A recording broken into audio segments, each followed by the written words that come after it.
রাহু যখন চন্দ্রদেবকে গ্রাস করে, এই সময়টা মোটেই অশুভ সময় নয়, এই সময়টা শুভ সময়। আমাদের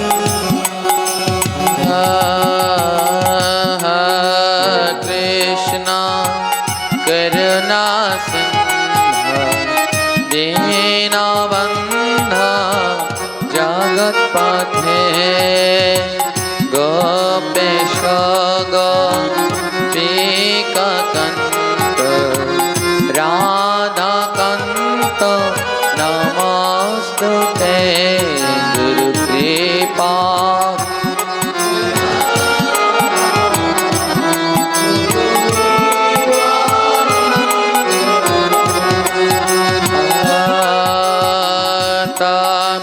কাঞ্চন গৌরাঙ্গী রাধে বৃন্দাবনেশ্বরী বৃষভানু সুতে দেবী তাম নমামি হরে প্রিয়ে গুরু।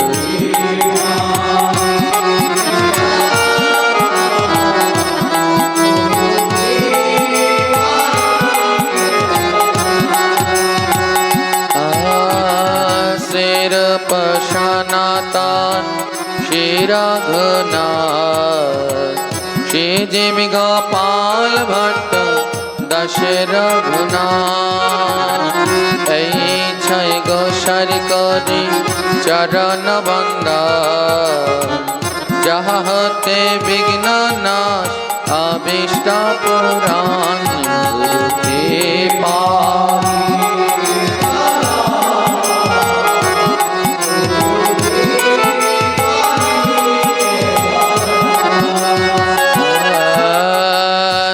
কৃষ্ণ চৈতন্য প্রভু নিত্যানন্দ শ্রী অদ্বৈত গদাধর শিবাসাদি গৌর ভক্তবৃন্দ হরে কৃষ্ণ কৃষ্ণ কৃষ্ণ হরে হরে হরে রাম হরে রাম রাম রাম হরে হরে হরে কৃষ্ণ।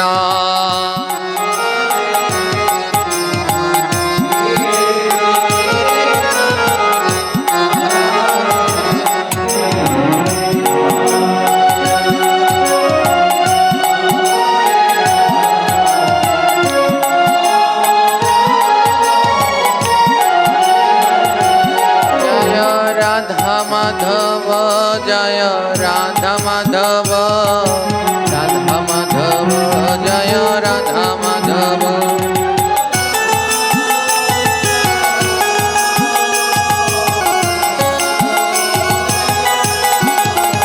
জয় পঞ্চতত্ত্ব জয় পঞ্চতত্ত্ব পঞ্চতত্ত্ব জয় পঞ্চতত্ত্ব।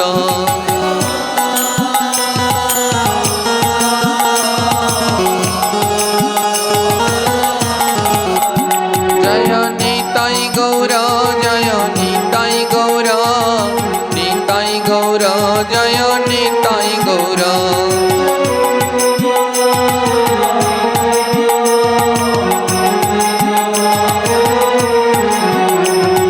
গৌর হরি বল হরি বল হরি বল হরি বল।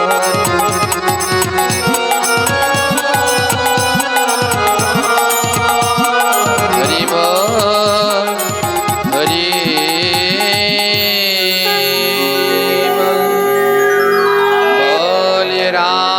माधव के परम दयाल परम कृपल श्री गुरु महाराज के दयार ठाकुर श्री नित्यानंद प्रभु के, प्रेम मेरा अवतार श्री चैतन्य महाप्रभु के, परमेश्वर भगवान श्री कृष्ण चंद्र की, श्रीमती राधा ठाकुरानी की, पंच तत्व की, समवेत भक्तवृंद की, जय जय श्री निताई गौर प्रेमानंदे, अकबर गौर हरि हरि।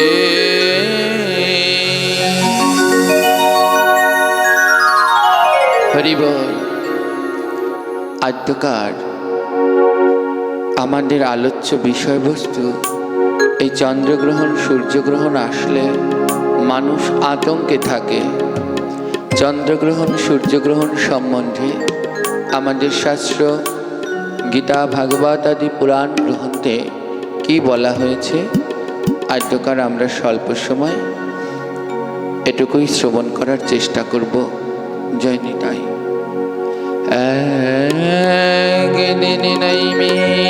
शरण्यवने सुखदेव गोस्वामी बसियाছেন ব্যাসাসনে, শ্রোতাসনে বসিয়াছেন কত জ্ঞানী গুণী, 60,000 বসিয়াছেন ঋষিয়ার মুনি, এক এক করে শ্লোক সুখদেব করিছে আলোচনা, যাহা হইতে ঘুচে জীবের যতে যন্ত্রণা। ভাগবত কথামৃত পরমামধুর, জয় জনা করে শ্রবণ সেবার চতুর।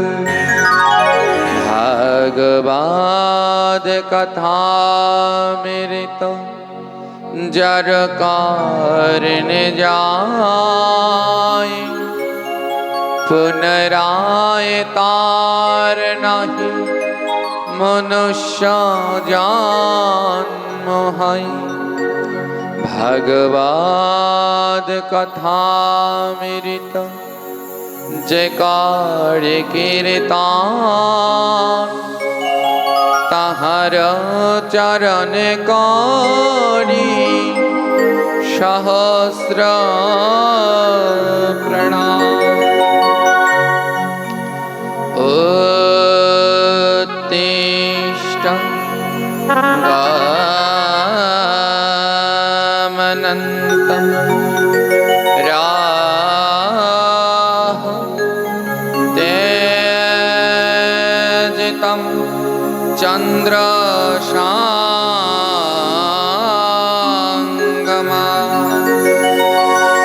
कर्मा चंडाल जगत पुर पापखा जाममा।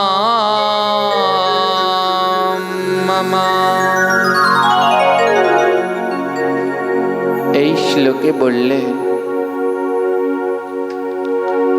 উত্তিষ্ঠ গমত্তম রাহু তজ্জাতম চন্দ্র সঙ্গমঃ, অর্থাৎ রাহু যখন চন্দ্রদেবকে গ্রাস করে,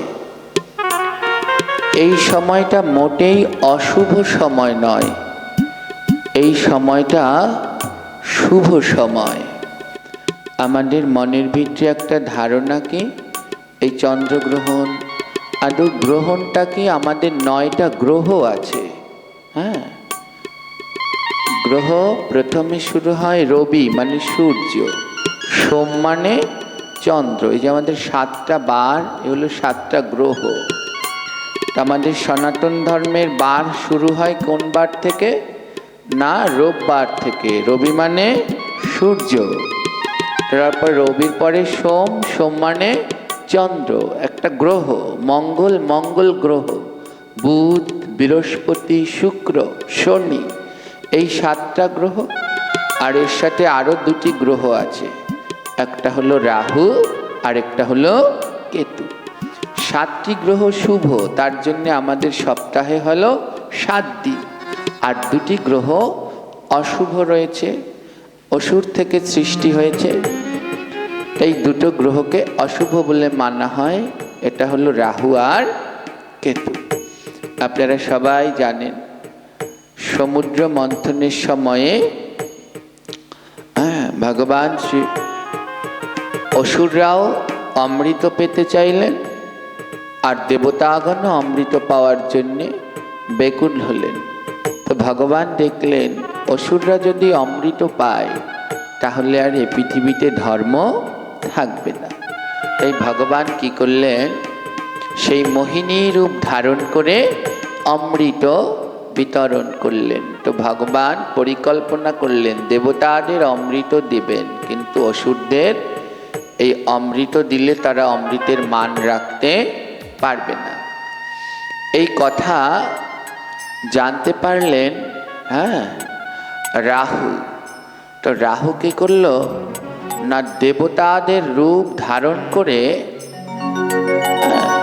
ওই দেবতারা যেখানে দাঁড়িয়েছিলেন, ভগবান মোহিনী রূপে যখন অমৃত দান করছেন, দেবতারা যেখানে দাঁড়িয়ে আছেন, ও রাহু কি করলেন, দেবতাদের রূপ ধারণ করে সেই অমৃত নেয়ার জন্যে দেবতাদের লাইনের ভিতরে ঢুকে পড়লেন। ঢুকে গিয়ে কি করলেন, দাঁড়ালেন কার পাশে? চন্দ্র এবং সূর্য। দেবতাদের লাইনের যেই পাশে চন্দ্রদেব এবং সূর্যদেব দাঁড়ানো ছিল, তারই পাশে দাঁড়ালেন রাহু। রাহু ছিল অসুর। তো দাঁড়িয়ে পড়লেন ভগবান, অমৃত বিতরণ করছেন। তো এক এক করে সমস্ত দেবতাদের দিচ্ছেন। তো রাহু কি করলেন, ছলনা করে, ভগবানের সাথে ছলনা করে সেখান থেকে অমৃত ওই লাইনে দাঁড়িয়ে গ্রহণ করতে শুরু করলেন। তো চন্দ্রদেব আর সূর্যদেব পাশে থেকে বুঝতে পারল যে এ কোনো দেবতা নয়। যখন না ভগবান রাহুকে অমৃত দিলেন, তো চন্দ্রদেব এবং সূর্যদেব চিৎকার করে জানান দিলেন, হে প্রভু, এ কোনো দেবতা নয়, এ ছলনাকারী রাহু। তন্মধ্যে রাহু কি করলেন, চন্দ্রদেব এবং সূর্যদেব বলার মধ্যেই রাহু কিছুটা অমৃত খেয়ে নিলেন, কিছুটা অমৃত পান করে নিলেন। এর মধ্যে ভগবান দেখলেন এ যদি সম্পূর্ণ অমৃত পান করে তাহলে তো একে আর দমন করা যাবে না।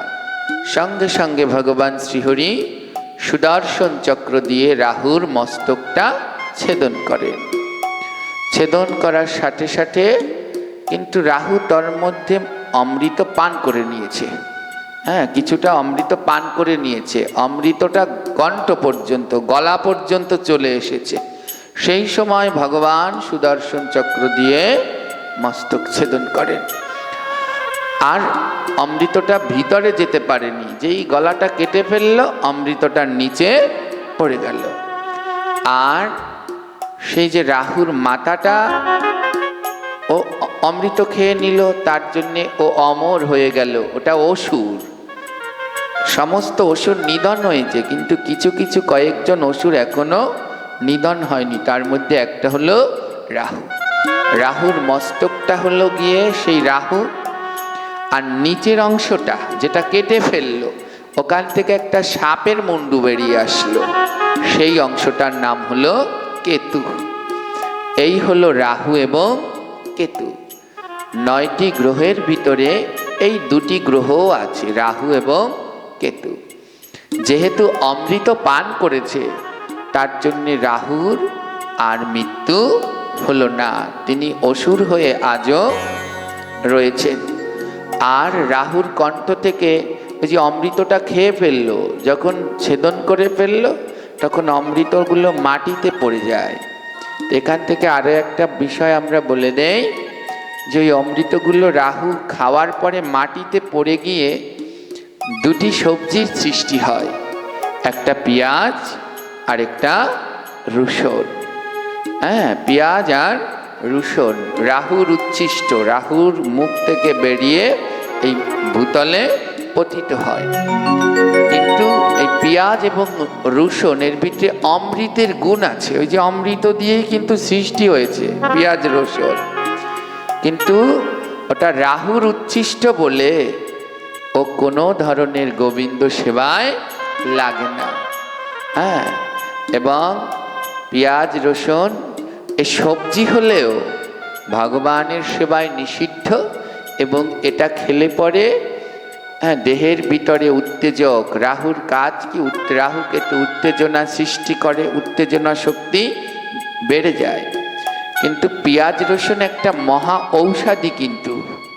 হ্যাঁ, ওই যে অমৃত থেকে সৃষ্টি হয়েছে বলে রসুন, অনেক আয়ুর্বেদ শাস্ত্রে অনেক ক্ষেত্রে রসুনকে ঔষধ হিসেবে ব্যবহার করা হয়। তো এই অমৃত থেকে এই দুই বস্তুর সৃষ্টি হলেও রাহুর উচ্ছিষ্ট বলে এ সম্পূর্ণ আমাদের ধর্ম অনুসারে নিষিদ্ধ। তো এই হলো রাহু এবং কেতুর সৃষ্টি। তো চন্দ্রদেব বলে দিলেন ভগবানকে যে ভগবান এ কোনো দেবতা নয়, এক মায়াবী অসুর। তখন রাহু রেগে গেলেন চন্দ্র এবং সূর্যের উপর। হ্যাঁ, তুমি যদি না বলতে তাহলে আমাকে তো ভগবান এমনি করে কাটত না। তখন রাহু প্রতিজ্ঞা করলেন যে হে চন্দ্র এবং সূর্য, আমি কিছুতেই তোমাদের দুজনকে ছাড়ব না। আমি রাহু সব সময় তোমাদের পিছন পিছন ঘুরতে থাকব। ভগবান বললেন, হে রাহু, তুমি অমৃত পান করে অমর হয়েছ, কিন্তু আমি ভগবান শ্রীহরি তোমাকে বললাম যে অমৃত পান করে সে অমর, মানে দেবতা হয়। কিন্তু তুমি অসুর থেকে দেবতা হলেও নবগ্রহের যখন পুজো হয় তখন রাহু এবং কেতুর পুজো হয়। হ্যাঁ, কিন্তু ভগবান বললেন যে তুমি পুজো পেলেও কোনো দিন শুভ হবে না। যেইখানে রাহু এবং কেতুর ছায়া পড়বে সেইখানেই অশুভ নেমে আসবে। তখন রাহু চন্দ্র এবং সূর্যকে বললেন, আমার ছায়া যেহেতু অশুভ, তাহলে আমি রাহু কোনো সময় চন্দ্র আর সূর্যকে ছাড়ব না, সব সময় এদের গ্রাস করবার জন্য আমি ছুটতে থাকব। তাই সারা বছর ধরে চন্দ্র এবং সূর্যের পিছনে রাহু ছুটতে থাকে। হ্যাঁ, বছরে যেই সময়টায় বিভিন্ন জ্যোতিষশাস্ত্র অনুসারে এর বিশেষ আলোচনা আছে, কিন্তু আজ আমরা স্বল্প সময় আলোচনা করব। এর অনেক বিস্তারিত ব্যাখ্যা আছে। নির্দিষ্ট সময় অনুসারে প্রত্যেক বছরই এই রাহু চন্দ্র এবং সূর্যকে গ্রাস করে থাকে। তখন চন্দ্র এবং সূর্য ভগবানের চরণে লুটিয়ে পড়লেন, হে প্রভু, এই রাহু যদি আমাকে গ্রাস করে তাহলে আমার কি গতি হবে, আমার উদ্ধার হবে কি করে? ভগবান বললেন, ভয় নেই, শোনো হে চন্দ্র সূর্য, রাহুর কিন্তু পেট নেই, শুধু মাথাটা আছে, এই যে কেটে ফেলেছে। বললে রাহু তোমায় খেতে পারবে, কিন্তু খেয়ে পেটের মধ্যে রাখতে পারবে না। এই যে আজ চন্দ্রগ্রহণ যারা দেখবেন ওই রাহু, কালো রাহুটা চন্দ্রকে গ্রাস করছে, একদিক থেকে খাচ্ছে, আবার ওই গলা দিয়ে চাকটা বেরিয়ে যাবে। ভগবান বললেন, গ্রাস করতে পারবে কিন্তু ধরে রাখতে পারবে না। তোমার ভয় নেই, চন্দ্র সূর্য তোমাদের ভয় নেই। ও তোমাকে গ্রাস করবে কিন্তু বেশিক্ষণ ধরে রাখতে পারবে না, কারণ মুখ থেকে গলা পর্যন্ত, এরপরে আর রাহুর কোনো শক্তি নেই। মুখ দিয়ে খাবে, আবার গলা দিয়ে বেরিয়ে যাবে। তাই চন্দ্রদেব আর সূর্যদেবকে বললেন, নির্ভয়ে থাকো। চন্দ্রদেব এবং সূর্যদেব বললেন, হে প্রভু, এটা তো বুঝলাম যে রাহু গ্রাস করতে পারবে না, আমরা মুক্তি পাব। কিন্তু হে ভগবান, এই রাহু তো বড় অশুভ, যখন আমাকে গ্রাস করবে তখন তো আমরা অশুদ্ধ হয়ে যাব। চন্দ্র এবং সূর্য এই দুজন হলো প্রত্যক্ষ দেবতা। অন্য অন্য দেবদেবীদের দর্শন আমরা পাই না, কিন্তু চন্দ্র এবং সূর্যকে প্রতিদিন আমরা দর্শন করতে পারি। তখন ভগবান বললেন কি, তখন ভগবান বললেন ভয় নেই হে রাহুকে, চন্দ্র সূর্য যখন তোমাকে রাহু গ্রাস করবে, ভগবান বললেন আমি আশীর্বাদ করছি। সবাই যখন রাহু গ্রাস করবে, চন্দ্রে এবং সূর্যে গ্রহণ লাগবে, তখন জগতে অশুভ নয় শুভ সময় বিরাজ করবে। হ্যাঁ, যখন চন্দ্রদেবকে এবং সূর্যদেবকে চন্দ্রগ্রহণ এবং সূর্যগ্রহণ হয়, রাহু যখন গ্রাস করে, তখন জগতে অশুভ সময় নয়, তখন জগতে শুভ সময় বিরাজ করে। কিন্তু দুঃখের বিষয় হলো কি, আমরা চন্দ্রগ্রহণ এবং সূর্যগ্রহণ শুনলেই ভয় পাই, এটা অশুভ, এ সময় এই না ওই না। এগুলোর কিছু শাস্ত্রীয় নিয়ম আছে, কিন্তু চন্দ্রগ্রহণ সূর্যগ্রহণ মোটেই অশুভ নয়। যাদের যাদের বাড়িতে পঞ্জিকা আছে, দেখবেন পঞ্জিকা খুলে চন্দ্রগ্রহণের সময় স্নান করলে কত হাজার গঙ্গা স্নানের ফল হয়, দেখবেন লেখা আছে। সূর্যগ্রহণ স্নান করলে কত লক্ষবার গঙ্গা স্নানের ফল হয়। যদি এই সময় অশুভ হতো, তাহলে স্নান করলে এত গঙ্গা স্নানের ফল পাওয়া যেত? এ সময় অশুভ নয়, এ সময় শুভ সময়। এই চন্দ্রগ্রহণ এবং সূর্যগ্রহণ, এ সময় হরিনাম জপ করার, এই ভাগবত শ্রবণ করার অত্যন্ত শুভ সময় হলো চন্দ্রগ্রহণ এবং সূর্যগ্রহণ। মালা জপ করার অত্যন্ত শুভ সময় হলো চন্দ্রগ্রহণ এবং সূর্যগ্রহণ। আজকে যতটা সময় গ্রহণ থাকবে, যদি আপনি গ্রহণ থেকে লাগা থেকে গ্রহণ শেষ পর্যন্ত জপ করতে পারেন, আপনার ৭৫ লক্ষ বার নাম জপের ফল লাভ করতে পারবেন।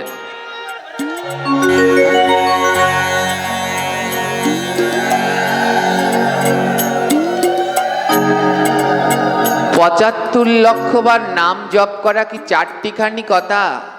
বলছে এই চন্দ্রগ্রহণ যতক্ষণ থাকবে, অতটা সময় যদি একটানা নাম জপ করে যেতে পারো, ৭৫ লক্ষ বার হরিনাম জপের ফল পাওয়া যাবে।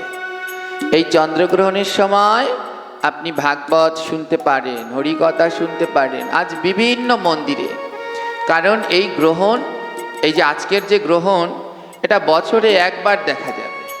হ্যাঁ, আবার পরবর্তী বছর 2026 সালের মার্চ মাসের 3 তারিখে এই গ্রহণ দেখা যাবে। এর মধ্যে আর এই গ্রহণ পাওয়া যাবে না। আজ যেই যেই মন্দির মঠগুলো শুদ্ধভাবে পরিচালিত হয়, সেইখানে আজ ভাগবত পাঠ শুরু হবে ঠিক চন্দ্রগ্রহণ যেই সময় লাগবে ওই সময়ে। আর ভক্তরা টানা চন্দ্রগ্রহণ যখন ছেড়ে যাবে, তখন পাঠ শ্রবণ শেষে গিয়ে সবাই স্নান করবে। এটাই হলো শাস্ত্রীয়ভাবে নিয়ম। কিন্তু দুঃখের বিষয়, আমরা এখনো এত কুসংস্কারে আবদ্ধ। চন্দ্রগ্রহণ মানেই ভয় পাই। এটা ভয়ের সময় নয়, এটা ভজনের জন্য খুব উপযুক্ত একটা সময়। এই সময় জপ, কীর্তন, পাঠ, গীতা পাঠ যা করবেন তার দ্বিগুণ ফল লাভ করা যাবে। আজ যদি আজ চন্দ্রগ্রহণ, এই যে আমাদের পঞ্জিকাগুলোতেও সব ভুলভাল সময় দেয়া আছে। আমাদের বাংলাদেশে যে পঞ্জিকাগুলো আমরা পাই, এর বেশিরভাগ পঞ্জিকাই সব ভুল সময় দেয়া রয়েছে। আমাদের বিশুদ্ধ পঞ্জিকা রয়েছে, গৌড়ীয় বৈষ্ণবদের বিশুদ্ধ পঞ্জিকা রয়েছে। কোথা থেকে প্রকাশিত হয় না? রাধাকুণ্ড থেকে। হ্যাঁ, এই রাধাকুণ্ড থেকে গাদ্দি প্রকাশিত হয়। হ্যাঁ, এই রাধাকুণ্ডের গাদ্দি সেই মহাপ্রভুর সময় থেকে, হ্যাঁ, সেই সরগোস্বামীগণ থেকে প্রকাশিত গাদ্দি রয়েছে। সেই গাদ্দিতে বিশুদ্ধভাবে সময় দেয়া থাকে যে কোন সময় চন্দ্রগ্রহণ হবে, কোন সময় হবে না। তা আমরা সবাই দেখছি বাংলাদেশে বলা বলি করছে, কেউ 9টার সময় চন্দ্রগ্রহণ লাগবে, কেউ 9:30টার সময়। এইগুলো বিশ্লেষণ করা, এই যে যারা লিখছে, এগুলোর জন্য অত্যন্ত জ্ঞান এবং জ্যোতিষশাস্ত্রে পারদর্শী হওয়া দরকার। হ্যাঁ, যেগুলো এখন আমাদের বাংলাদেশে তেমন পণ্ডিত নেই বললেই চলে। বৃন্দাবনে রাধাকুণ্ড থেকে যে রঘুনাথের গাদ্যি প্রকাশিত হয়, এই গাদ্যির নিয়ম অনুসারে আজ বাংলাদেশ সময়ে চন্দ্রগ্রহণ শুরু হবে রাত 10:27। রাত্র 10:27 শুরু হবে। কারো ভয় পাওয়ার কিছু নেই, সবাই 9টা 9:30 শুরু করেছে। আদৌ সঠিক সিদ্ধান্ত হলো শুরু হবে, এটা আমার কথা নয়, আর কোনো সাধারণ পণ্ডিতদেরও নয়, সমস্ত বৃন্দাবনের পণ্ডিতগণ মিলে এই সিদ্ধান্ত দেয়। শুধু ভারত নয়, সমস্ত দেশের টাইম সূক্ষ্মভাবে বিবেচনা, একেবারে সেকেন্ডটাও দিয়ে দেবে। হ্যাঁ, তো বাংলাদেশ সময় চন্দ্রগ্রহণ শুরু হবে রাত্র 10:27 এবং চন্দ্রগ্রহণ ছেড়ে যাবে রাত্র 1:57। আর ভারতে চন্দ্রগ্রহণ শুরু হবে 9:57। হ্যাঁ, ভারতে শুরু হবে 9:57 আর শেষ হবে ভারতে 1:27। তো আমাদের বাংলাদেশে শুরু হবে 10:27। তাই কেউ ভয় পাবেন না, আমি 9টা 9:30টার মধ্যেই আদ্যকার পাঠের বিশ্রাম দেব। তো এই চন্দ্রগ্রহণের নিয়মগুলো কি আগে একটু ধ্যান দিয়ে শুনুন, এটা কোনো ভয়ের বিষয় নয়। আমাদের জ্যোতিষশাস্ত্র অনুসারে চন্দ্রগ্রহণের 9 ঘন্টা আগে সূতক শুরু হয়। ধ্যান দিয়ে শুনবেন, সূতক। হ্যাঁ, এটা একটা জ্যোতিষশাস্ত্রের আমাদের সময়ের একটা অংশ। চন্দ্রগ্রহণের 9 ঘন্টা আগে এবং সূর্যগ্রহণের 12 ঘন্টা আগ পর্যন্ত যে সময়, এই সময়কে বলা হয় সূতক। হিসেব করে বের করুন তো, আজ রাত্র 10টা, ধরুন 10:30টায় সূতক লাগলো, তাহলে এর 9 ঘন্টা আগে কোন সময় লাগলো? 9 ঘন্টা আগে কয়টা বাজবে? 10:30টায় চন্দ্রগ্রহণ হলে সূতক লাগলো 9 ঘন্টা আগে, তাহলে কটার সময়? হ্যাঁ বলুন। 9 ঘন্টা আগে লেগেছে, 9 ঘন্টা আগে। হ্যাঁ, কি হিসেব করো? হ্যাঁ, দুপুর 1:30 থেকে 2টো, এর মধ্যে লেগেছে সূতক। এই দুপুর 1:30 থেকে 2টো থেকে শুরু হয়ে 10:30টা পর্যন্ত যে সময়কাল, একে বলা হয় সূতক, চন্দ্রগ্রহণের আগের সময়। এই সময়ে আমাদের বেশ কিছু করণীয় কর্তব্য আছে। মনে রাখবেন, চন্দ্রগ্রহণের 9 ঘন্টা আগের সময়কে বলা হয় সূতক, সূর্যগ্রহণের 12 ঘন্টা আগের সময়কে বলা হয় সূতক। হ্যাঁ, হেরফের হলো ক ঘন্টা? 3 ঘন্টা। সূর্যগ্রহণে 3 ঘন্টা বেশি সূতক থাকে আর চন্দ্রগ্রহণে 3 ঘন্টা কম থাকে। এই আজকে চন্দ্রগ্রহণটাই ধরে নেই আমরা। চন্দ্রগ্রহণ লাগা 9 ঘন্টা আগে ভগবানের সেবা বন্ধ করতে হবে। হ্যাঁ, চন্দ্রগ্রহণ লাগা 9 ঘন্টা আগে কে কে করেছেন জানি না। চন্দ্রগ্রহণ লাগা 9 ঘন্টা আগে ভগবানের পুজো সম্পূর্ণ বন্ধ করে দিতে হবে। কোনো বিগ্রহ সেবা করা যাবে না। হ্যাঁ, যাদের ঘরে রাধা গোবিন্দ গোপাল যে বিগ্রহ আছে, চন্দ্রগ্রহণ লাগা 9 ঘন্টা আগে পুজো শেষ করে, অর্থাৎ যেমন এই মামিকে আমি বলে দিয়েছি 2টোর মধ্যে সব শেষ করে ঠাকুর শয়ন দিয়ে দেবে। হ্যাঁ, আর এর ভিতরে ভগবানের কোনো সেবা দেয়া যাবে না, এ স্পষ্ট গ্রন্থে নির্দেশনা দেওয়া আছে। হরিভক্তি বিলাসেও খুব সুন্দর এই সিদ্ধান্ত দেওয়া আছে। এই সূতক লাগার চন্দ্রগ্রহণের 9 ঘন্টা আগে ভগবানের সম্পূর্ণ, এর আগে 9 ঘন্টা আগে যা ভোগ টোগ দিয়ে নেবেন, দিয়ে ঠাকুরকে একেবারে পর্দা দিয়ে শয়ন দিয়ে দেবেন। এবং এর ভিতরে যে খাবার দিবেন, রাতের ভোগ হবে, সেই ভোগের জল ফল ওগুলো সব ঠাকুর ঘরে ঢেকে রেখে দিতে হয়। এর ভিতরে আর ভগবানকে দর্শন করা যায় না। এর ভিতরে যতবার যদি এই সূতকের ভিতরে যতবার ভগবানের বিগ্রহ দর্শন করবেন তত পাপ হবে। যত দর্শন করবেন সূতকের ভিতরে তত অপরাধ হবে। তাই এর ভিতরে বিগ্রহ দর্শন স্পর্শ করা সম্পূর্ণ নিষেধ, মহা মহা অপরাধ। তো একেবারে কোন সময় তাহলে শেষ করবে? রাত্র 1:57 যারা গ্রহণ পালন করবেন 1:57 ঠাকুরের পর্দা খুলে ঠাকুরের ঘরের ভিতরে যত জল টল আছে সব পরিষ্কার করে ঘর মুছে আবার সেবা দিতে হবে। এর মধ্যে ওই যে 2টোর সময় বন্ধ আর রাত্র 1:57 পর্যন্ত সমস্ত ভগবানের সেবা নিষেধ। এর মধ্যে আপনি কি করতে পারবেন? এর মধ্যে আপনি মালা জপ করতে পারেন, এর মধ্যে আপনি গীতা ভাগবত আদি গ্রন্থ পাঠ করতে পারেন, কিন্তু কোনো বিগ্রহ সেবা করা যাবে না। কারো বাড়িতে দুর্গা কালী মনসা কোনো বিগ্রহ থাকলে সেই বিগ্রহকেও ঢেকে রাখতে হয়, কোনো ধরনের বিগ্রহ দর্শন করা যায় না। এই হলো সূতক। তাই কি বলল? এই সূতকের ভিতরে চন্দ্রগ্রহণের 9 ঘন্টা আগে ভগবানের সমস্ত সেবা নিষেধ। শাস্ত্র মেনে এই সময় পর্যন্ত পূজা অর্চনা করা নিষেধ। আর কি বলল? দ্বিতীয়তে সূতকের সময় কোনো দেব দেবীর মূর্তি দর্শন করা নিষেধ। সমস্ত দেব দেবীর মূর্তি মোটেই দর্শন করা যাবে না। আর কি বললেন? আর বিশেষ করে এই সময় গর্ভবতী মহিলারা যারা আছে, শুধু চন্দ্রগ্রহণ নয় সূতকও পালন করা দরকার। এই সূতকের মধ্যে বাড়ির বাইরে বের হওয়া নিষেধ। সূতকের মধ্যে ধারযুক্ত জিনিস দিয়ে কোনো কিছু কাটাকাটি সেলাই করা সম্পূর্ণ নিষেধ। সূতকের মধ্যে চুল দাড়ি নখ এগুলো কাটা নিষেধ। এইগুলো সূতকের মধ্যে করা নিষেধ রয়েছে। তো এই যে আজকের যে চন্দ্রগ্রহণ, যেটা রাত্র 10:27 শুরু হবে, এই চন্দ্রগ্রহণ আবার 1 বছর পরে 2026 সালের মার্চ মাসের 3 তারিখে দেখা যাবে। এই চন্দ্রগ্রহণ সবাই দেখতে পারবে না। কোন কোন রাশিরা দেখতে পাবে? এই গ্রহণ রাশি অনুসারে হয়। ধ্যান দিয়ে শুনবেন। মেষ, কন্যা, তুলা, ধনু, মকর রাশিরা, যাদের যাদের মেষ, কন্যা, তুলা, ধনু এবং মকর রাশি রয়েছে, আজকের এই চন্দ্রগ্রহণ তারাই দেখতে পারবে, তাদের জন্য শুভ।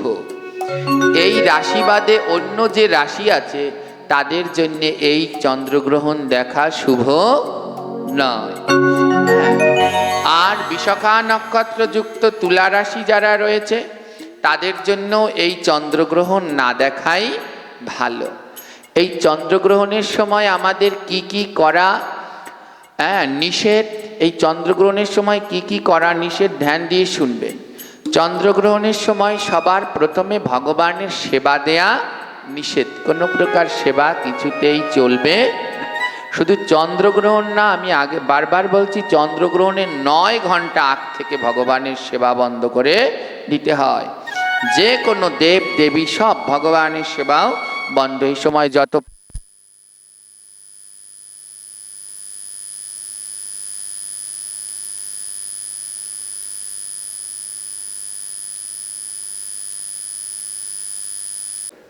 এই চন্দ্রগ্রহণের সময় বেশি বেশি করে হরিনাম জপ করলে কি হয় বা হরিকথা শ্রবণ করলে কি হয় ধ্যান দিয়ে শুনুন। হরে কৃষ্ণ। কেউ কথা বলবেন না। তো চলুন আমরা সবাই মিলে একটু রাধারানীর নাম করে নেই, যেন সবাই শান্ত হই। जय जय राधे कृष्ण गोविंद गोपाल राधे राधे, राधे कृष्ण गोविंद गोपाल राधे राधे, राधे कृष्ण गोविंद गोपाल राधे राधे, जय जय राधे कृष्ण गोविंद गोविंद গোবিন্দ রাধে রাধে গোপাল রাধে রাধে।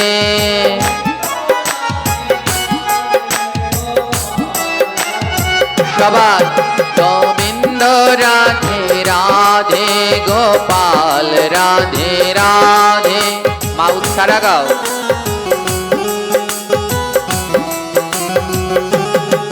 হে রাধে কৃষ্ণ গোবিন্দ গোপাল রাধে রাধে রাধে।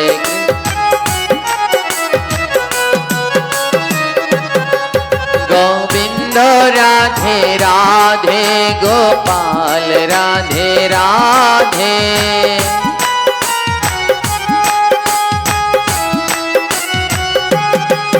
গোবিন্দ রাধে রাধে গোপাল রাধে রাধে।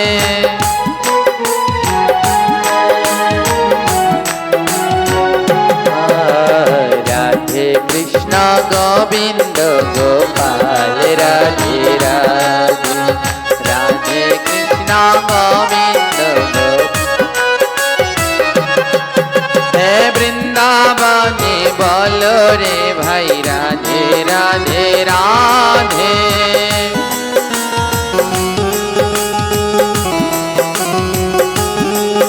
ওই শ্যাম কুণ্ডে বলে রে ভাই রাধে রাধে রাধে।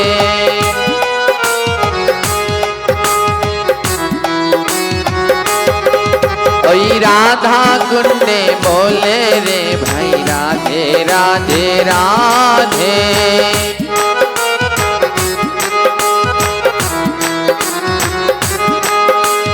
রাধে রাধে রাধে बोलो राधे राधे राधे।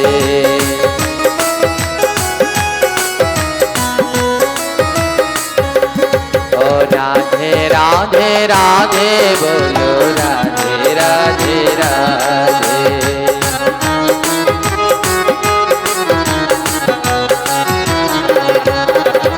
श्याम प्यारी राधा गोरी गौरी।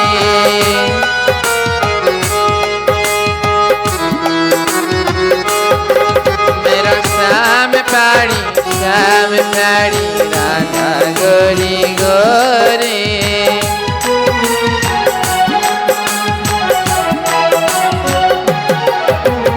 बदन भोरे बालो सबे बरसाने किशोरी।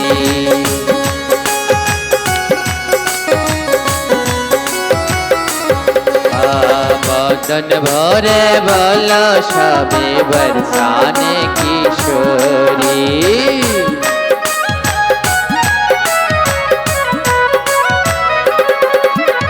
राधा बोलो श्याम बोलो बोलो राधे श्याम।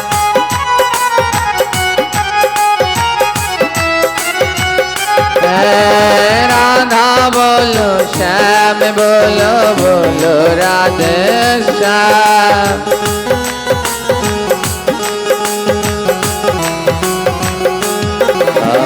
बदन भोरे बोलो सभी जय जय राम।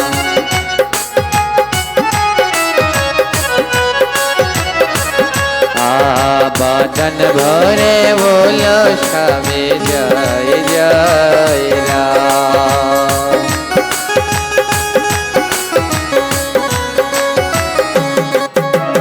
राधे चंद्रग्रहणे समय हरिकथा श्रवण करले स्नान करले कि हय आमरा सेई सम्बन्धे एकटु भक्त चरित्र आलोचना करी। चंद्रग्रहण कोनो अशुभ समय नय, এই समय अत्यंत शुभ समय। तो एक ग्रामे प्राचीन काले एक ग्रामे एक चोर छिलो। तो मधुर नामे एक चोर छिलो। तो तत्कालीन समय এখন তো সব এই অট্টালিকা বিল্ডিং, তৎকালীন সময় তো সব মাটির ঘর ছিল। ওই মাটির ঘরে দেখেছেন কিনা জানি না, এখনো আমাদের গ্রাম এলাকাগুলোতে আছে শীত কাটা বলে বা শিং খোঁচা বলে। হ্যাঁ, শীত কেটে বা শিং খোঁচে চুরি করে। তো এই মাটির ঘরে শীত কেটে বা শিং খোঁচে চুরি করে। তো মথুর নামে এক চোর এমনি এক চন্দ্রগ্রহণের দিনে চুরি করতে গেলেন, শীত কেটে শিং খুঁজে চুরি করবেন। তো জানেন কি না, ওই চোরেরা কিন্তু গিয়েই চুরি করে না, আগে ওই ঘরের পাশে গিয়ে কান পাতে, হ্যাঁ, টর্চ লাইট মেরে দেখে লোকজন সজাগ আছে কিনা। আমি যখন এসএসসি পরীক্ষা দেব, তো আমাদের তো মাটির ঘর, আমি রাত্রে জেগে অনেক রাত্রে পর্যন্ত পড়তাম, 2টা 3টা পর্যন্ত পড়তাম। তো রাত্রবেলা চোরেরা চুরি করতে এসেছে, তো এই ঘরের ভিতরে একটা পাটখড়ি ঢুকিয়ে এমনি করে নাড়িয়ে নাড়িয়ে দেখছে, মানে ওই সুকেস আলমারি কিছু আছে কিনা, যেইখানটায় খালি জায়গা পায় ওইখানটায় গিয়ে ওরা শীত কাটে। হ্যাঁ, তো আমি ওটা খেয়াল করে ধরেছিলাম একেবারে, হ্যাঁ, কিন্তু পালিয়ে গেছে। তো এমনিভাবে ওই মথুর নামে একটা চোর, ও চুরি করবে বলে এক গ্রামে গিয়েছে। তো ওই দিন ছিল চন্দ্রগ্রহণ। তো চন্দ্রগ্রহণের দিন যখন গ্রহণ লাগে তখন কি ঘুমাতে আছে? জোরে বলবেন। এতটা সময় আমরা শ্রবণ করলাম, চন্দ্রগ্রহণ যখন লাগে তখন ঘুমাতে নেই। টাট্যকার চন্দ্রগ্রহণ শুরু হবে 10টা 27 মিনিট। ওই রকমই একটা রাত, ওই সময় কি করতে হয়? হরিনাম জপ, বেশি বেশি করে জপ, অথবা ভাগবত পাঠ শ্রবণ, বা নিজেরা বসে বসে পাঠ করবেন গীতা আদি গ্রন্থাদি। তো মথুর কি করলেন, ওই একটা বাড়িতে চুরি করতে গেছে। তো গিয়ে দেখে এই চন্দ্রগ্রহণ, তো সব ভক্তরা এক জায়গায় হয়ে বসে বসে হরিকথা ভাগবত কথা শ্রবণ করছে। ওই চোরটা জীবনেও কোনো পুণ্যের কাজ করেনি, সারা জীবন শুধু চুরি করেছে আর যত পাপ করেছে।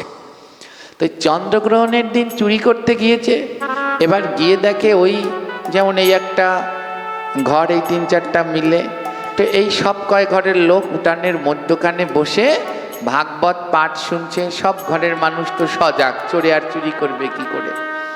তো মথুর চুরি করতে গিয়ে দেখলেন সবাই মিলে ওইখানে হরিকথা ভাগবত পাঠ শ্রবণ করছে। তখন ছিল আকাশে চন্দ্রগ্রহণ।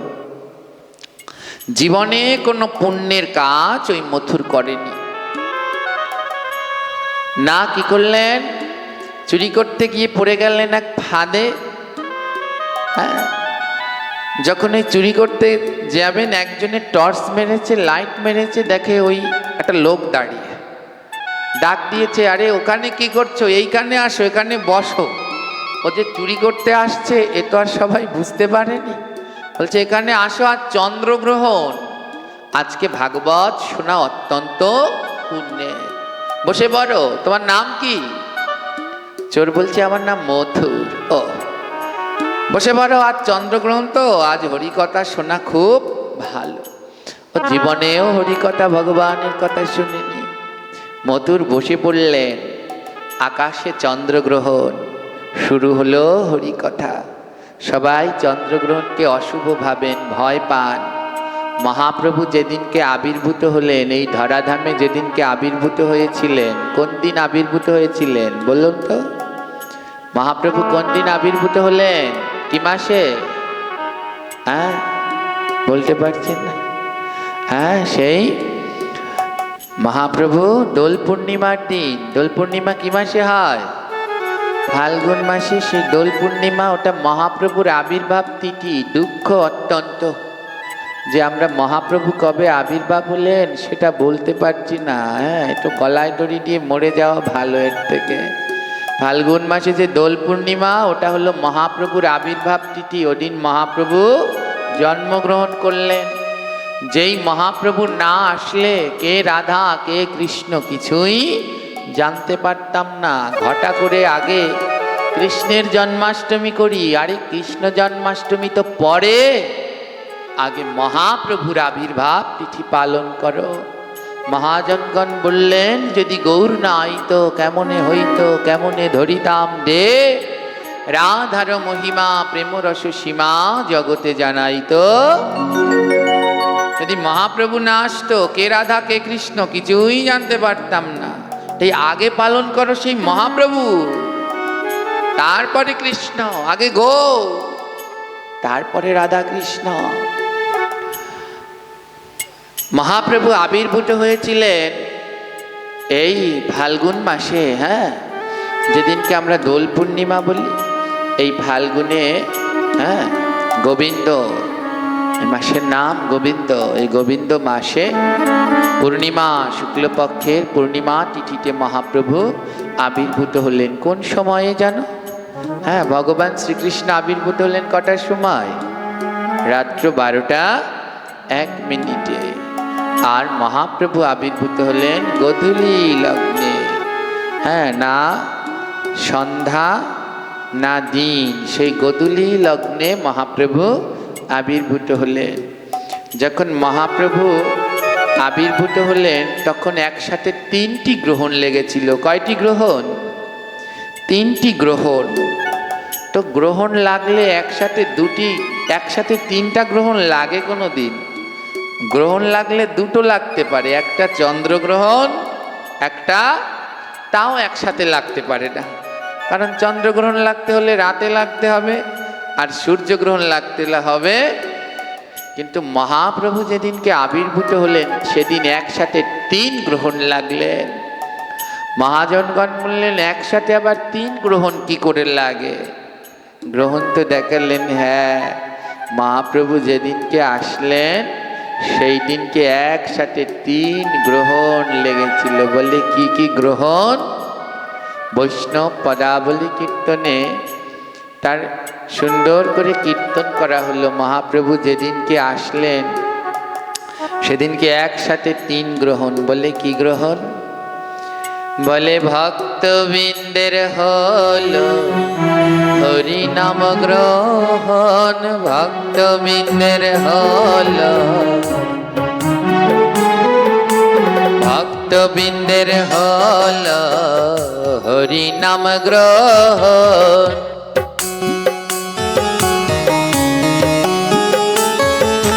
সচি মায়ের কোলে প্রভুর জন্ম গ্রহণ, সচি মায়ের কোলে। আবার আকাশেতে সেই কালে চন্দ্র গ্রহণ, আকাশেতে সেই কালে ভক্তবৃন্দের দেখো হরি নাম গ্রহণ।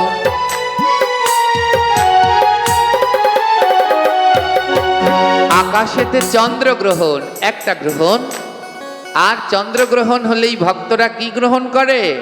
খাবার গ্রহণ করে। হরিনাম গ্রহণ 2 গ্রহণ, 3টা গ্রহণ লাগলো একসাথে। আকাশে চন্দ্রগ্রহণ দেখে ভক্তরা সবাই মিলে হরিনাম গ্রহণ করলেন।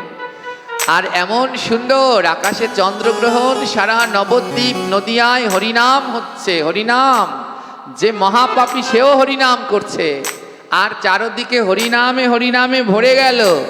সেই সময় মহাপ্রভু জন্মগ্রহণ।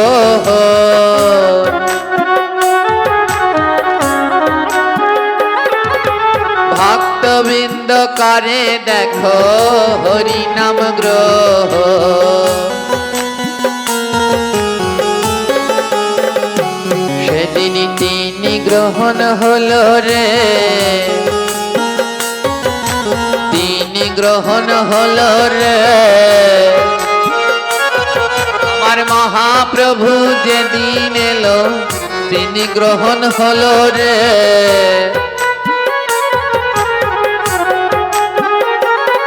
আহা 3 গ্রহণ হলো রে, 3 গ্রহণ হলো রে। মহাপ্রভু যেদিন আসলেন সেদিন কটা গ্রহণ হলো? কি কি গ্রহণ? চন্দ্রগ্রহণ, নাম গ্রহণ, আর মহাপ্রভুর জন্মগ্রহণ। গ্রহণ যদি খারাপ হয় তাহলে মহাপ্রভু কি আর গ্রহণের মধ্যে জন্ম নিতেন? জোরে বলবেন। যেই গৌর যার মুখের দিকে তাকালে, বদন পানে তাকালে, হ্যাঁ, শুধু নয়নে জল ঝরে। ওই কৃষ্ণের বদনে তাকালে মনে প্রেম আসে কিনা জানি না, কিন্তু গৌর বদন পানে, নিতাই বদন পানে যে একবার তাকায় সে প্রেম ধারায় হরিবল বলে ভেসে যায়। গৌর গৌর গৌর গৌর বল বদনে,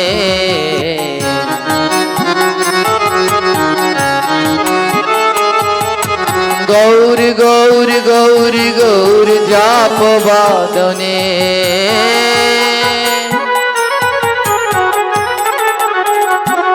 আহা, ধ্যান দিন, গ্রহণ কোনো খারাপ নয়। গ্রহণ যদি খারাপ হয় তাহলে গ্রহণের দিন মহাপ্রভু আবির্ভূত হতেন না। আমাদের অনেক কুসংস্কার আছে। এই ভাদ্র মাসকে সবাই খারাপ ভাবে। ভাদ্র মাস মোটেই খারাপ নয়, ভাদ্র মাস অত্যন্ত শুভ। এই মাসের নাম ঋষিকেশ। একটা ভজনী আছে, না ভজিনু ঋষিকেশ, জনম হইল শেষ। এই মাস মোটে অশুভ নয়, এ মাস ভজনের মাস। আমাদের এখনো অনেক প্রচলিত নিয়ম, যারা ভাদ্র মাসে জন্মায়, হ্যাঁ, বলে এই ভাদ্র মাসে জন্মেছে, এদের দুঃখের শেষ নাই, এদের জীবনে এই সেই কত কি। ভাদ্র মাসে জন্মানো যদি খারাপ হতো তাহলে ভাদ্র মাসে কি অনাদিরাদি গোবিন্দ ভাদ্র মাসে আসতেন? গোবিন্দ কোন মাসে আসলেন? ভাদ্র মাসের কৃষ্ণপক্ষের অষ্টমী, জন্মাষ্টমী তো ভাদ্র মাস। যদি এই মাসে জন্ম নিয়ে খারাপ হতো তাহলে ভগবান আসতেন? শুধু কি ভগবান শ্রীকৃষ্ণ? ভাদ্র মাসের কৃষ্ণপক্ষের অষ্টমীতে আসলেন ভগবান শ্রীকৃষ্ণ, আর ভাদ্র মাসের শুক্লপক্ষের অষ্টমীতে আসলেন জগদীশ্বরী শ্রীমতী রাধারানী। দুইজনেই ভাদ্র মাসে অবতীর্ণ হলেন। ভাদ্র মাস মোটেই অশুভ মাস। এই যে যারা, এটা তো কর্মকার পাড়া, নামই হলো বড় কর্মকার বাড়ি। কর্মকারদের জন্য বড় শুভ মাস হলো ভাদ্র মাস। ভাদ্র মাস জুড়ে কর্মকারদের, কারণ কর্মকারদের সবার একজন করে ইষ্ট দেবতা থাকে। হ্যাঁ, কর্মকার যারা এই যে কাজ করে, শিল্পকর্মের যারা কাজ করে তাদের একজন ইষ্ট দেবতা থাকে, যারা গান করে তাদের একজন ইষ্ট দেবতা থাকে, যারা নৃত্য করে তাদের একজন ইষ্ট দেবতা থাকে। সবার, যারা চিকিৎসা করে আছে তো, হ্যাঁ, যেমন যারা চিকিৎসা করে এদের ইষ্ট দেবতা কারা? হ্যাঁ, যে সেই চিকিৎসা শাস্ত্রে যারা রয়েছেন, হ্যাঁ, ভুলে গেছে এই মুহূর্তে নাম, দুইজন রয়েছে, অশ্বিনী কুমার, এরা হলো চিকিৎসার দেবতা। যারা ব্যবসা করে তারা গণেশ, হ্যাঁ, বৈশাখ মাস জুড়ে ব্যবসায়ীদের গণেশ বন্দনা। যারা সঙ্গীত তাদের জন্য মাঘ মাস জুড়ে, হ্যাঁ, সরস্বতীর বন্দনা। এমনি করে এক এক মাসে। আর যারা শিল্পকর্ম কাজ করে তাদের জন্য ভাদ্র মাস শুভ, কারণ এই ভাদ্র মাসে তাদের ইষ্ট দেবতা বিশ্বকর্মার আবির্ভাব তিথি, বিশ্বকর্মার জন্মদিন। কোন দিনে? এই ভাদ্রের সংক্রান্তি দিন, ওদিন বিশ্বকর্মার জন্মদিন, ওটা তার আবির্ভাব তিথি। সারা ভাদ্র মাস জুড়ে যারা শিল্পকর্মের কাজ করে সারা ভাদ্র মাস জুড়ে বিশ্বকর্মার আরাধনা করে শেষের দিনকে বিশ্বকর্মার পুজো করতে হয়। হ্যাঁ, খুব ভালো হলো যে শেষের দিন পর্যন্ত আপনাদের সাথে এখানে আছি। হ্যাঁ, তো 9 দিন ধরে এখানে হরিকথা হবে। তো এগুলো অন্য আরেক দিন বলবো। এ মোটেই অশুভ নয়, তো চন্দ্রগ্রহণও মোটেই অশুভ নয়। যদি অশুভ হতো তাহলে এদিন মহাপ্রভু আসতেন না। ওই যে চোর আসলেন, চোরটার নাম মতর। তো ভক্তরা কোনো সময়, ভক্তদের কাজ কি, তারা চোরকেও ভক্ত ভাবে, আর যারা অসাধু চোর তারা ভক্তদেরকেও চোর ভাবে। এই হলো পার্থক্য। যারা ভক্ত তারা অভক্তদেরও ভক্ত ভাবে। হ্যাঁ, দেখবেন যারা ভক্ত তাদের প্রণাম করতে গেলে তারা দৌড়ে পালায়। কেন? বলে উনি আমার থেকে অনেক বড় ভক্ত, উনি যদি আমার পায়ে হাত দেয় তাহলে আমার অপরাধ হয়ে যাবে। তার জন্যে তারা ভাবে আপনি যে কি খাচ্ছেন না খাচ্ছেন ওদিকে তাদের নেই, তারা ভাবে এও আমার থেকে ভজনে বড়। এই হলো পার্থক্য। তো যখন ওই চন্দ্রগ্রহণের দিন হরিকথা হচ্ছে, ওই মথুর এসেছে চুরি করতে, তো সবাই মিলে বলছে আরে আসুন আসুন, আর চন্দ্রগ্রহণের দিন একটু গোবিন্দের কথা শ্রবণ করুন। তো মধুর তো আর গোবিন্দের কোনো কথা বোঝে না, ওখানে বসে পড়েছে উঠানের মধ্যে, ওই যে কলে আটকে গেছে।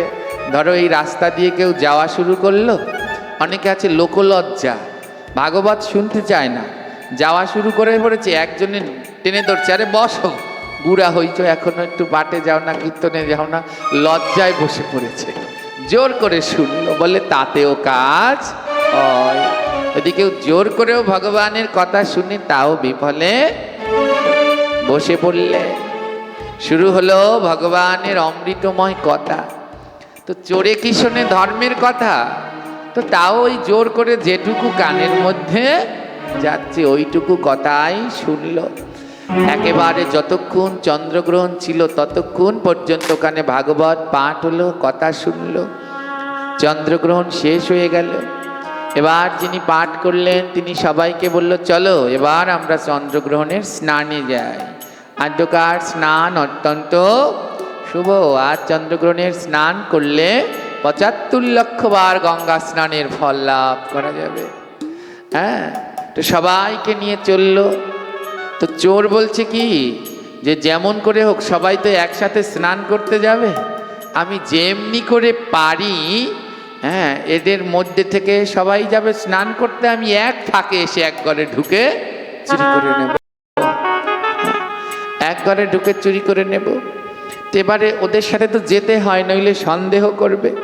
জীবনে কোনো পুণ্যের কাজ করেনি, আজ চন্দ্রগ্রহণের দিন হরিকথা শ্রবণ করলো, ভক্তদের সাথে গিয়ে স্নান করলো। যেই না ভক্তরা সব জলে ডুব দিয়েছে, ও মনে মনে রেখেছে যেই সবাই ডুব দেবে আমিও দেব, কিন্তু আমি বেশি দেব না, সবাই যেই ডুব দেবে ওর মধ্যে দিয়ে আমি পালাবো, আর গিয়ে এক ঘরে চুরি করব। কি করলেন? সবাই যেই ডুব দিয়েছে ও ডুব সাঁতার দিয়ে অন্য পার দিয়ে উঠে দৌড়ে চলে গেলেন ওই গ্রামের ভিতরে চুরি করবার জন্য। অন্ধকার তো, আর গ্রহণের রাত্র। হ্যাঁ, ডুব সাঁতার দিয়ে ওই গ্রামের ভিতরে চলে গেলেন চুরি করতে। এক ঘরের ভিতরে ঢুকে পড়েছেন। হ্যাঁ, চুরি করতে ওই তাড়াহুড়ো করছে, এই কিনা এসে পড়ে, এই কিনা এসে পড়ে। তাড়াহুড়ো করতে করতে কি করলেন? ঢুকে পড়েছে ঠাকুর ঘরে। ওই ঠাকুর ঘরে রাখা ছিল তিলক। হ্যাঁ, তো তিলক রাখা ছিল, ও খুঁজতে শুরু করছে কি নেবে কি নেবে। তিলকের বাটি এসে পড়েছে ওর মাথার উপরে, আর মাথার উপরে পড়ে একেবারে তিলক ললাটে কণ্ঠে, হ্যাঁ, সব জায়গায় দাদার সঙ্গে তিলক লেগে গেছে। এর ভিতরে কে যেন একজন টের পেয়ে গেছে যে চোর ঢুকেছে, আর শুরু করেছে সারপার। আরে চোর পড়েছে, সব দৌড়ে লাঠি শাটার নিয়ে সব দৌড়ে আসছে, আর ওই মধুর ভয়ে পালাচ্ছে, দৌড়ে পালাচ্ছে। তো দৌড়াতে দৌড়াতে, হ্যাঁ, এক চোরাবালি, সবাই তাড়া করছে, চোরাবালির মধ্যেও পড়ে গেল, আর চোরাবালির মধ্যে পড়ে আর উঠতে পারল না, ওখানেই ও মারা গেল।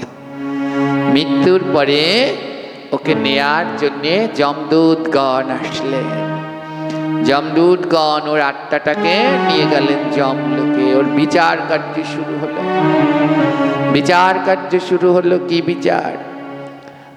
দেখে সব জায়গায় ওর পাপে, সমস্ত জায়গায় ওর পাপের খাতা লাল কালিতে ভরা আছে, পাপের খাতা লাল কালি দিয়ে ভরা। হ্যাঁ, লাল কালি দিয়ে ভরা। চিত্রগুপ্ত যমরাজ বলে দেখো জীবনে কোনো পুণ্য করেছে কিনা। সমস্ত খাতা দেখতে দেখতে দেখে জীবনের শেষ দিনে এক জায়গায় নীল কালি রয়েছে। চিত্রগুপ্ত বলছে যমরাজ ও জীবনের শেষের দিন একটা পুণ্য করেছে। বলে কি পুণ্য? বলে ওর যেদিন জীবনের শেষ দিন ছিল ওদিন ছিল চন্দ্রগ্রহণ। ওই দিন ও ভক্তদের সাথে বসে বসে হরি কথা শ্রবণ করেছে। আর ওই হরি কথায় গিয়ে বাবা, এই হরি কথায় যদি কেউ এসে বসে থাকে বলে তার জীবনও ধন্য। বলে কেন? মহাজনগণ বললেন ভাকেতের বাতাস যদি লাগে কারো গান,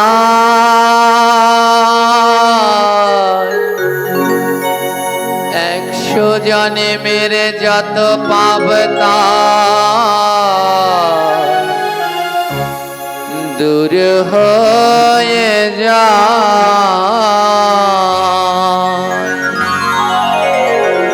বলে এই হরি কথায় এসে যদি কোনোভাবে ভক্তের বাতাস গায়ে লাগে তার 100 জন্মের সমস্ত পাপ দূর হয়ে যায়। চিত্রগুপ্ত বললেন যমরাজ, বড় শুভ দিন, চন্দ্রগ্রহণের দিন, এই চোরটা ভক্তদের মাঝে বসে হরি কথা শুনলেন। যমরাজ বলল চলো আমরা সবাই মিলে ওকে প্রণাম করি। চিত্রগুপ্ত বললেন ওর মতো একটা পাপীকে প্রণাম করব? যমরাজ বললে চিত্রগুপ্ত জানো না, যারা চন্দ্রগ্রহণ সূর্যগ্রহণের দিন ভগবানের ভাগবত কথা হরি কথা নাম কীর্তন শ্রবণ করে তাদের অবশ্যই প্রণাম করা কর্তব্য, কারণ ওরা যে বড় শুভ কাজ। চিন্তা করতে পারছে আদ্যকার এই দিনে হরি কথা শ্রবণ করা কত পুণ্যের, আদ্যকার এই দিনে জপ করা কত পুণ্যের, আর আমরা কুসংস্কারের মধ্যে ডুব দিয়ে রয়েছি। হ্যাঁ, তো বেশি বেশি করে এখন এখান থেকে গিয়ে সবাই জপ মালা নিয়ে বসে বসে জপ করবে যত পারে। বললেন আর কোনো পুণ্য আছে? বলে আরেকটা পুণ্য কি করেছে জানেন তো? ও চন্দ্রগ্রহণ শেষে গঙ্গায় গিয়ে ভক্তদের সাথে স্নান করেছে।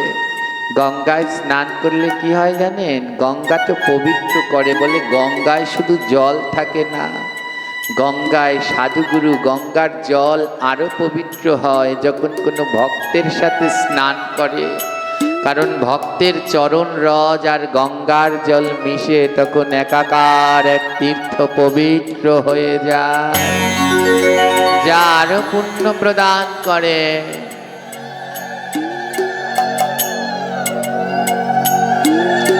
তাই যে কোনো তীর্থে গেলে কোনো সময় একা একা যেতে নেই, কোনো ভক্তের সাথে করে যেতে হয়। একা তীর্থে গেলে যে ফল হয় আর ভক্তের সাথে গেলে তার শতগুণ বেশি ফল লাভ করা যায়। তো কি হলো? বললো চন্দ্রগ্রহণ শেষে গঙ্গা স্নান করেছে। দেখুন জীবনে কোনো পুণ্য করেনি, এইটুকুই ওর পুণ্য। চন্দ্রগ্রহণের দিন ভাগবত শুনলেন আর চন্দ্রগ্রহণের পরে স্নান করলেন। যমরাজ বলল শোনো মথু, তুমি যেই পুণ্য করেছো এর জন্যে তুমি আরেকবার মানব জন্ম পাবে, এর জন্যে তুমি আরেকবার স্বল্প আয়ুর মানব জন্ম পাবে। আর যা পাপ করেছো এর জন্যে তোমায় 12 লক্ষ বৎসর নরকের যন্ত্রণা ভোগ করতে হবে। হ্যাঁ, কি চাও? 12 লক্ষ বৎসর নরকের যন্ত্রণা ভোগ করতে চাও, না স্বল্প জন্মের আরেকবার মানব জন্ম চাও? তুমি আরেকবার পৃথিবীতে যেতে পারবে, তোমাকে আরেকবার পাঠানো হবে স্বল্প সময়ের জন্যে। তুমি কি চাও? মথুর বললেন হে যমরাজ, ভগবানের এই দিব্য কথা ভাগবত পাঠের যে কি ফল তা তো আমি আগে বুঝিনি। সারা জীবন শুধু চুরি করেছি, অর্থ উপার্জন করেছি, পাপ করেছি, ভগবানের সাধু সঙ্গের কি ফল আমি বুঝিনি। আজ বুঝতে পারলাম চুরি করতে গিয়ে অল্প সময় ভাগবত শুনে যদি এত ফল লাভ করা যায়, তাহলে আপনি আমায় একটা কাজ করুন, আমায় আরেকবার পৃথিবীতে পাঠিয়ে দিন, আমায় আরেকবার পৃথিবীতে পাঠিয়ে দিন, আমি পৃথিবীতে যাই। কিন্তু হে যমরাজ, আমার তো স্বল্প আয়ু হবে, তাই আমাকে আর কোনো জায়গায় জন্ম দিয়েন না, কারণ ও জন্ম দিলে শিশুকাল থেকে জন্ম থেকে শৈশব হতে হতে তো আমার পুণ্যটা শেষ হয়ে যাবে, আমায় একটু সশরীরে পাঠিয়ে দিন না।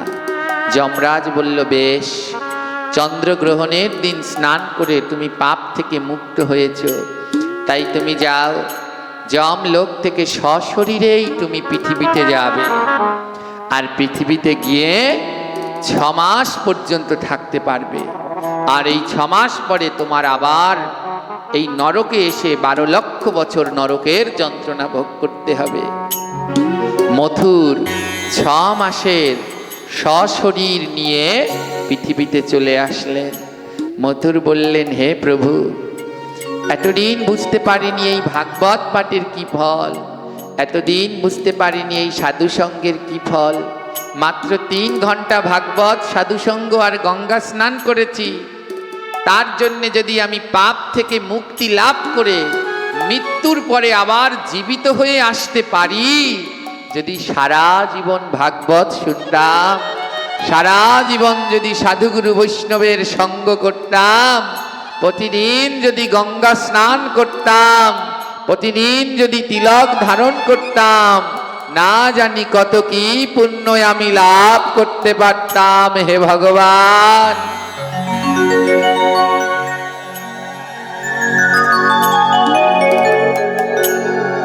মথুর বললেন, এই 6 মাস আমি আর নষ্ট করব না, 6 মাসের জন্য এসেছে বলে এই 6 মাস আর নষ্ট করব না, ওই স্ত্রী পুত্র কন্যার কাছে ফিরে যাব না,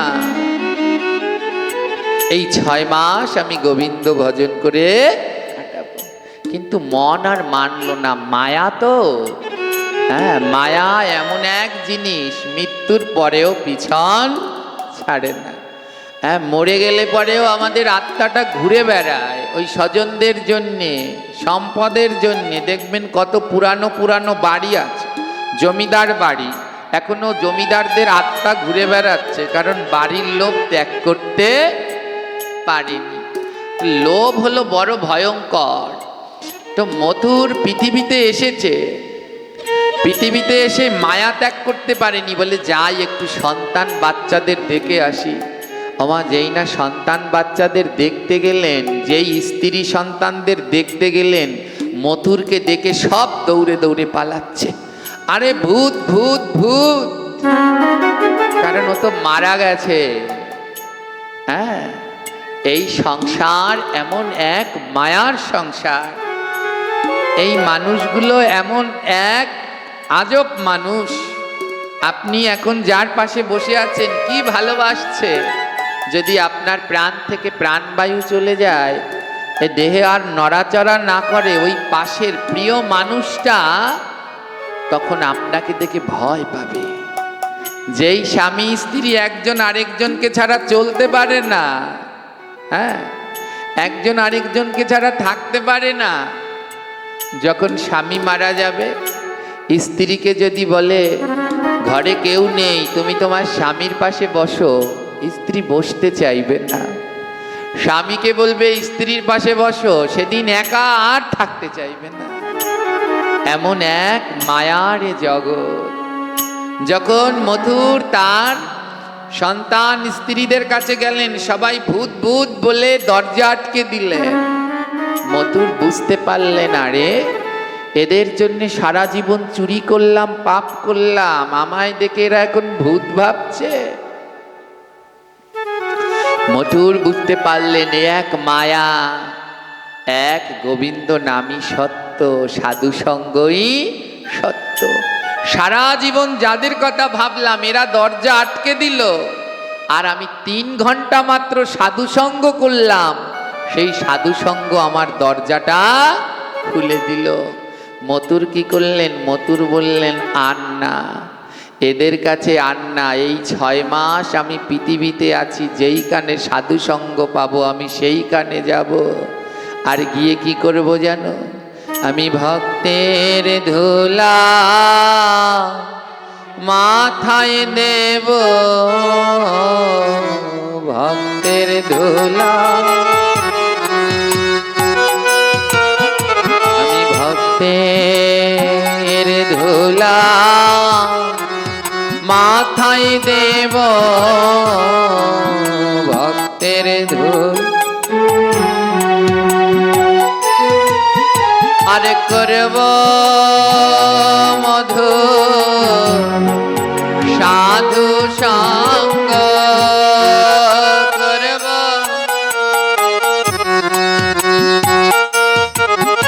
ওই ভক্তের অঙ্গে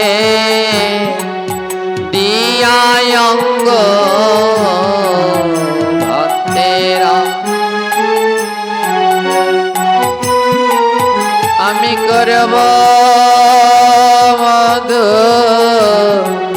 সাধু সঙ্গ, করব